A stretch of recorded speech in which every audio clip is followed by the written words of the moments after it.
They hate that I have a Revolutionary Guard. They hate that I raise my fist and the Groypers go into action. It eats them up. You know, because they got money and they got shows and they got stuff, but I got shooters. I can't believe Don Jr. really came out and talked about needing to scrub the internet.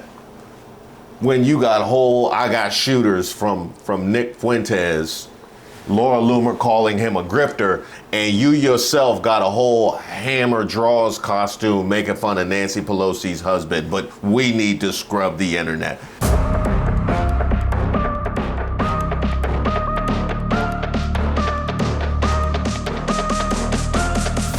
Shout out to all the subscribers and the members here on the channel. Don't forget to like the video. I am Reese Waters, and I'm troubled. Now, we have just seen this week Candace Owens completely crash out and implicating others on the right wing, specifically the Zionists when it comes to Charlie Kirk. You put a shill in Charlie Kirk's chair, in Charlie Kirk's company, and you try to tell us to follow that individual, I will be an enemy of you. There will be nothing that can stop me. Okay? And I want you guys to understand, this is not a threat. This is a promise. There will be nothing that can stop me. I will release every single text message. So to those of you who are trying that, I'm seeing the messages, I am telling you to back off right now. Like right now, don't do it. Okay? Don't you think about it. I know exactly who you are. I know exactly who you were that were exerting pressure. Don't you pretend to be noble now and say nice things about Charlie Kirk and think you're going to slide into his chair. Okay? Over my dead body, which I'm sure can be arranged. Meanwhile, Joseph Goebbels, the Nazi propaganda minister, said that the bigger the lie, the faster it will spread. Well, somebody has fabricated a monstrous big lie that Israel had something to do with Charlie Kirk's horrific murder. This is insane. It is false. It is outrageous. Now some are peddling these disgusting rumors, perhaps out of obsession, perhaps with Qatari funding.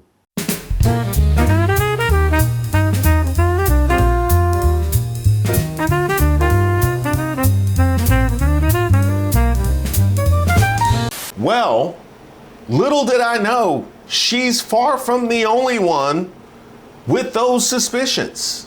Ever since Charlie Kirk's assassination, one question keeps coming up. What did he uncover and why did it matter so much? And there's one thread that keeps showing itself over and over and over again, and that thread just happens to be Israel. All right, MAGA, before you start blaming Democrats, I want you to understand something. That his unaliving was predicted months before this happened, and in fact, even sooner than that.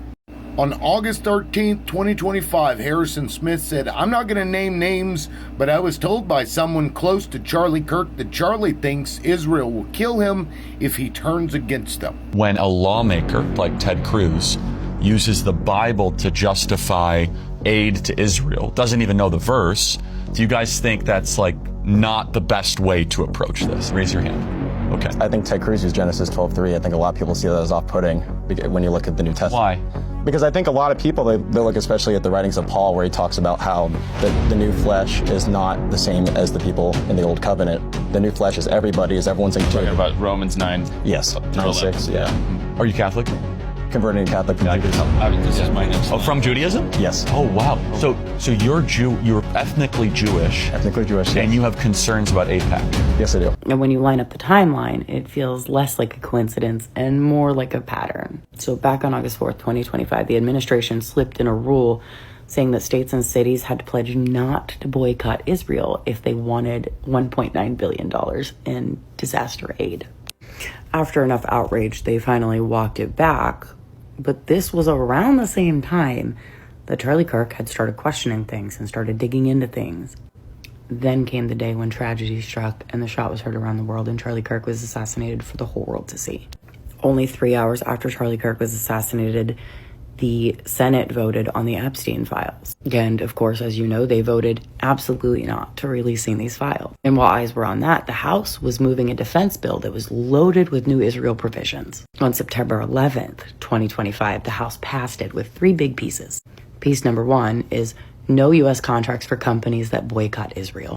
Piece number 2 is a rule that the Pentagon can't attend defense shows that would exclude Israeli company. And thing number 3, on more than $650 million was earmarked for U.S.-Israel missile defense. So while Americans are grieving tragedies and focused on chaos at home, policies are sliding through that tie U.S. money and power to shielding Israel from criticism and exclusion.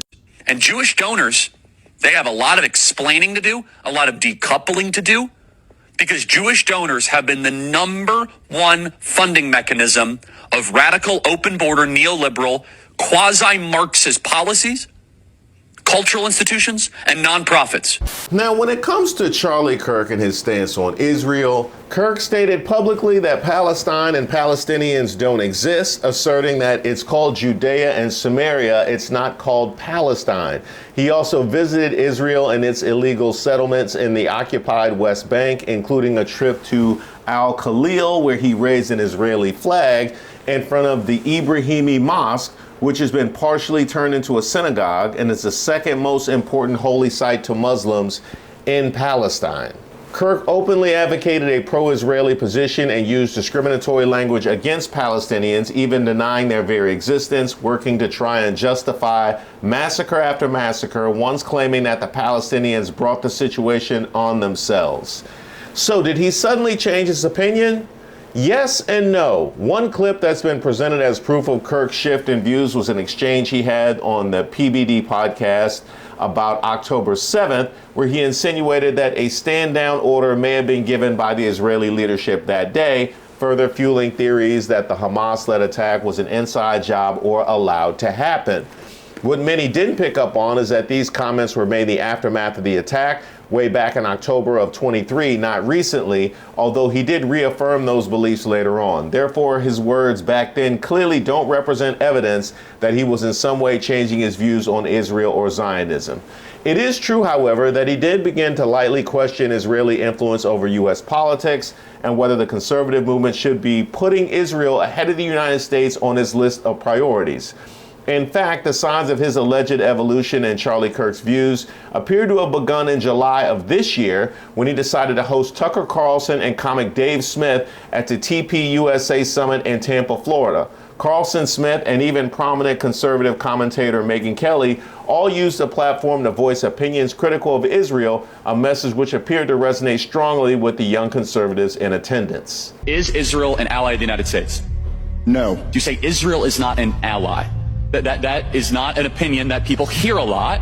Why is that? They have been constantly pushing America toward more aggressive policies, toward getting in more fights. And just like I always say, if you went out to the bar every single night with your friend, and every night your friend's trying to convince you to get into a fight, and while you're beating a lot of people up, you're also taking a lot of wounds, and you're going to jail, and you're getting in trouble, you got to stop hanging out with that friend.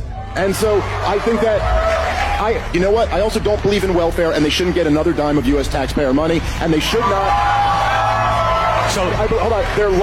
Their lobby should register as a foreign. That's a good segue. Finish that. And they should stop blackmailing our politics. Got it. Immediately following this TPUSA summit, Kirk came under immediate fire publicly by many of his traditional pro-Israeli allies. As head of TPUSA, the decision he made to platform popular conservative voices critical of Israel was deemed unacceptable and anti-Semitic.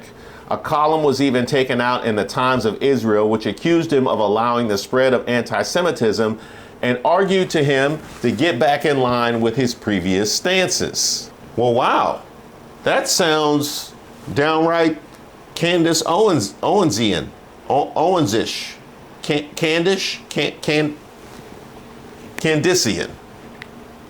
That sounds like Candace Owens. Other popular Zionist voices such as Mark Levin, Ben Shapiro, and Laura Loomer had all piled on Kirk, with Loomer claiming he was no longer anything more than a grifter, attempting to excommunicate him from the pro-Trump MAGA movement. I wonder if that's considered hate speech.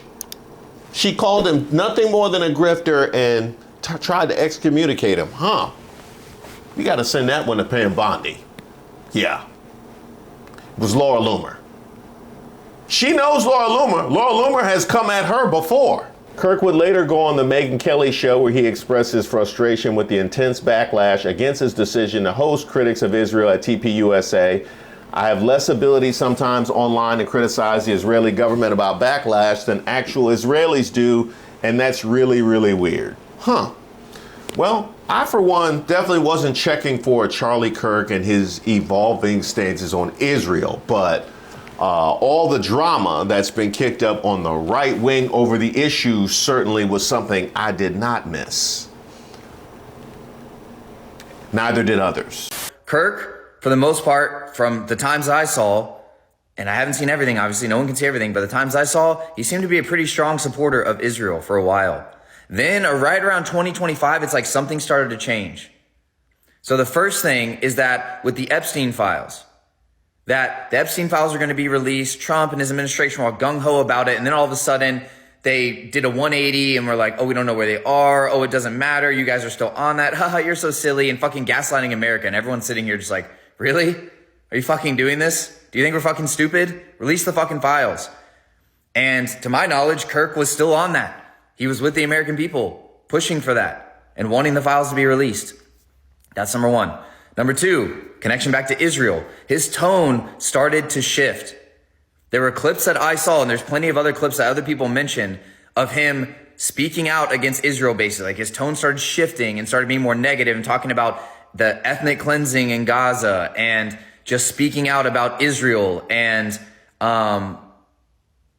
just interviews that he was having, podcasts that he was having. You could see like that tone was beginning to shift, and he wasn't so pro-Israel anymore. Like it's like he saw something or he learned something, or he just like woke up to something and that started shifting. In the aftermath, over 10,000 posts tie Charlie Kirk's murder to Israel as conspiracy theories exploded online. And by the way, this was published the next day. So it was 10,000 in just the first day.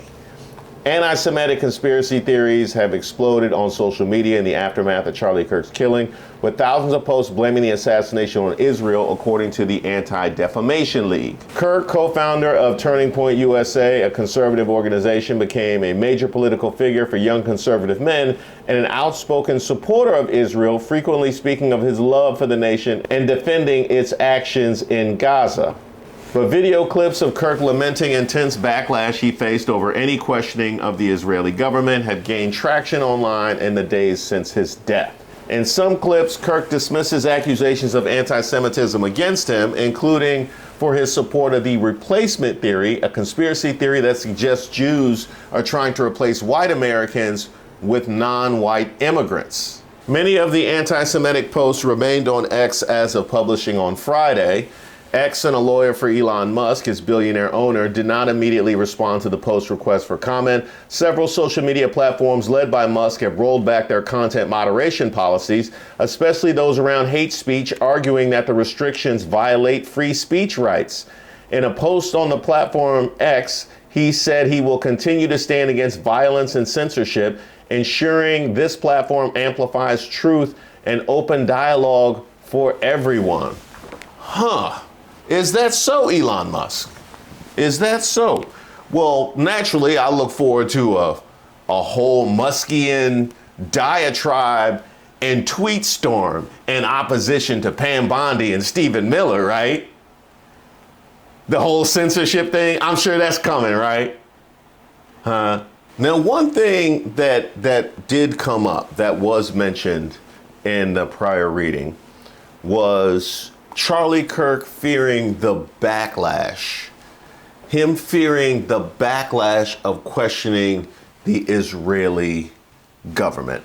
And that apparently was something that people did pick up on. The Charlie Kirk's death is getting more and more suspicious to me now. Let's start with his interview with Megyn.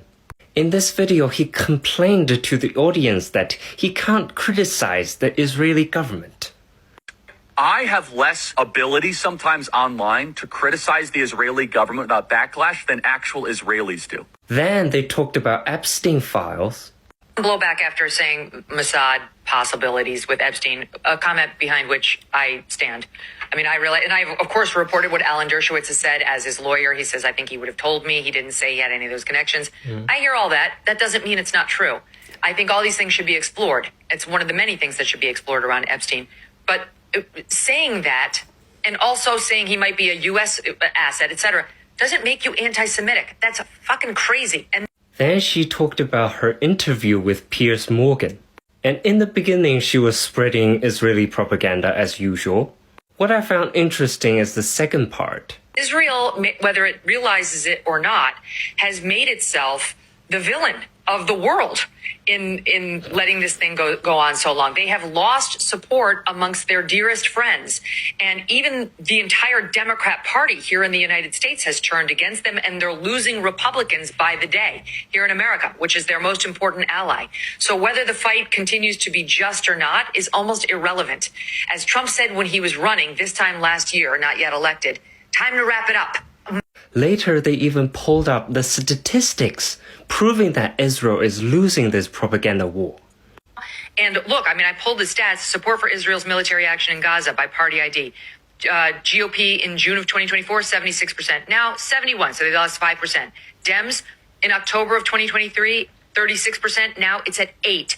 Independents, October 2023, it was 47%. Now it's 25%. You go under 35, you have almost zero support across the United States, your closest ally.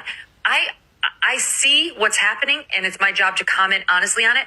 But I am sick of being lectured on, like, you have to see it exactly as we see it and support everything, or you're against us. And I found Charlie Kirk's answer on that very interesting, especially his last sentence.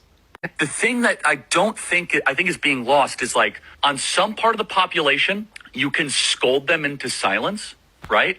But if I have any deviation of a purity test, any deviation whatsoever, such as hosting a focus group, having Dave Smith or Tucker at my event, it is all of a sudden, oh, Charlie is he's no longer with us and all that. So wait a second, what do you mean? What does with us mean exactly, right? I'm an American, okay? Like, I represent this country. The last sentence represents almost all the Western young conservatives. Like, we saw a huge number of conservative influencers online turned against Israel. Because many conservatives are finding out that Israel does not align with the interests of the United States. That's why they want the release of the Epstein files, or investigate the JFK and 9/11. In his latest video, he even criticized the Israeli lobby influence in the United States, even though that video is still quite bigoted. And Jewish donors, they have a lot of explaining to do, a lot of decoupling to do, because Jewish donors have been the number one funding mechanism of radical, open border, neoliberal, quasi-Marxist policies, cultural institutions, and nonprofits. This is a beast created by secular Jews. And now it's coming for Jews, and they're like, what on earth happened? And it's not just the colleges. It's the nonprofits, it's the movies, it's Hollywood, it's all of it. Now, going back to Harrison Smith, I don't know.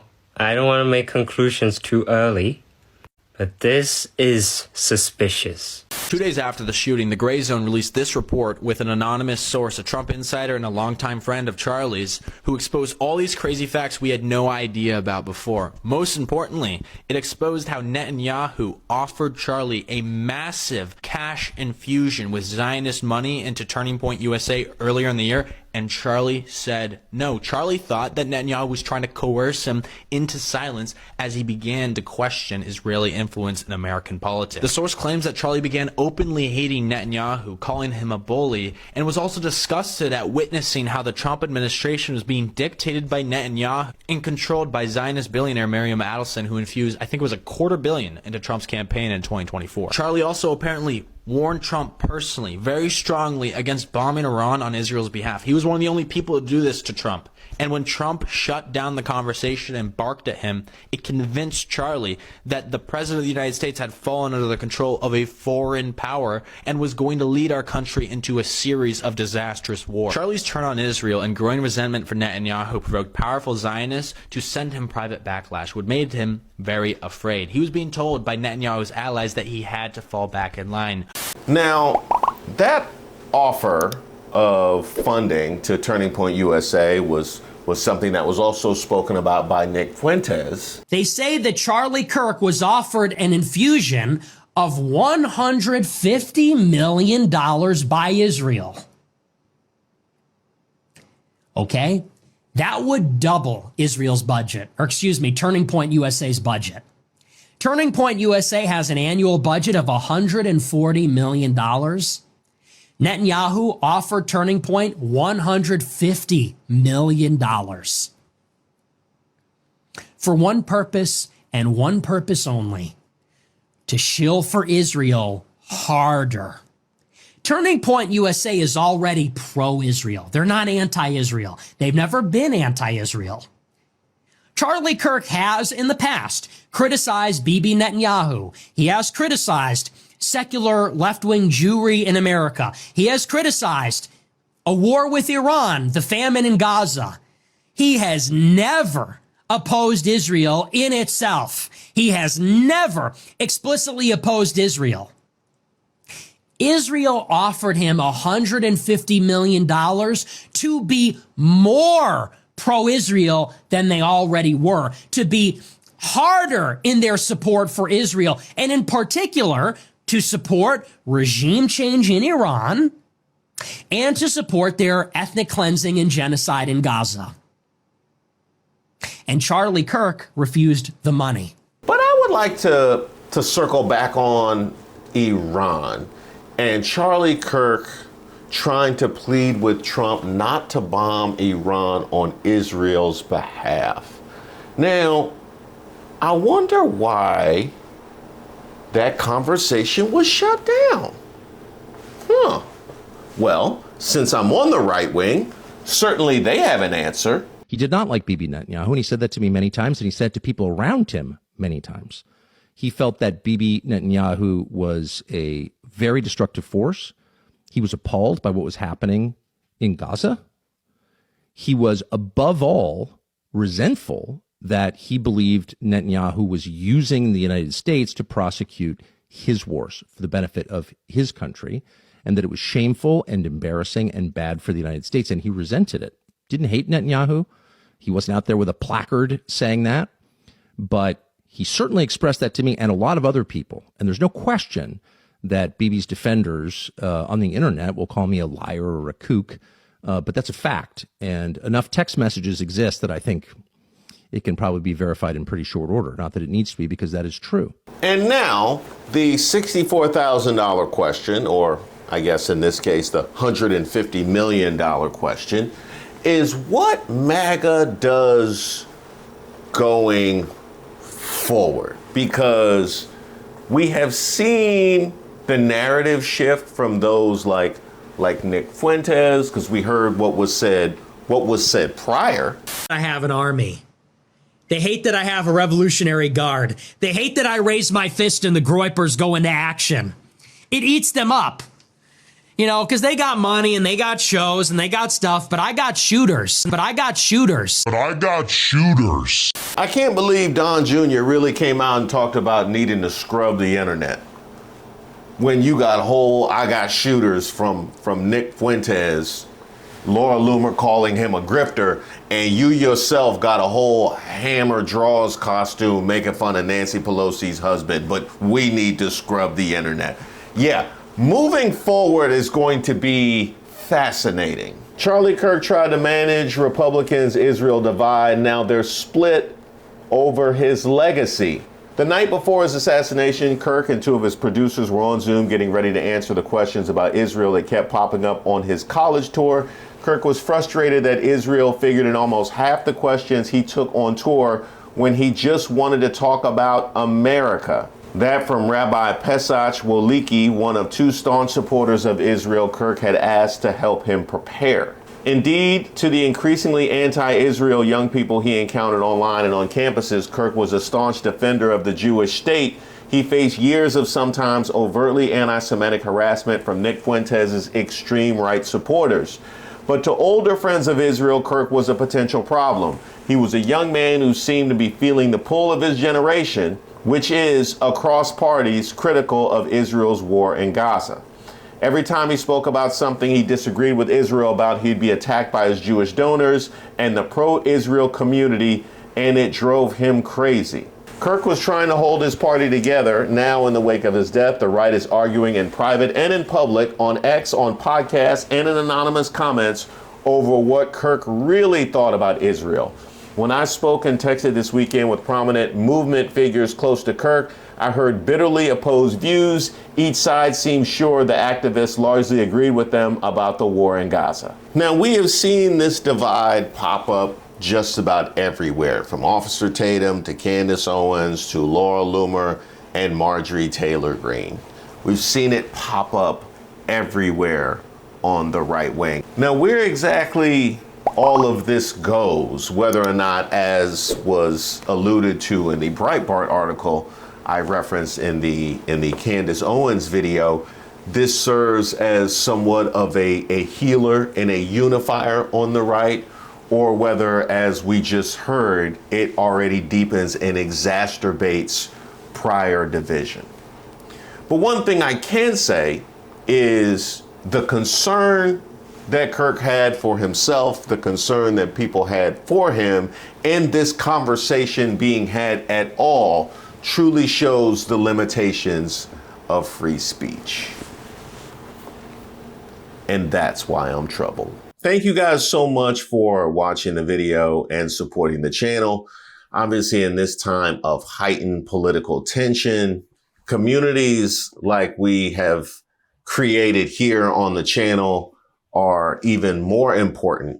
And I am extremely grateful to have this space to grow and share and learn together alongside you guys. And I would like to invite you to come be a part of that community, whether that's just jumping in the comments and letting me know what you think of the content, sending me suggestions at admin@reesewaters.com, and of course, subscribing to the page and becoming a member. Also, we do lives once a week, so you can always be on the lookout for those live notifications, as well as me premiering all of my videos. So if you want to come check out the videos and chat alongside myself and the mods and all of the characters that have been created here on the channel, I would love to have you. I also will once again like to thank all of the people whose hard work has gone into making this channel grow and thrive in the way that it has.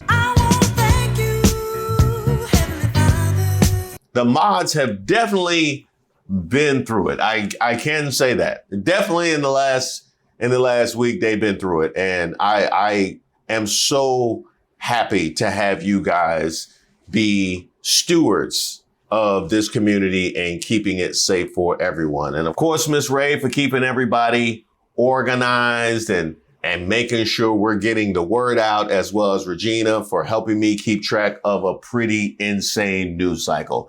Everybody who has pitched in, I want to say a sincere thank you. And it is because of your efforts that we got a lot more where that came from.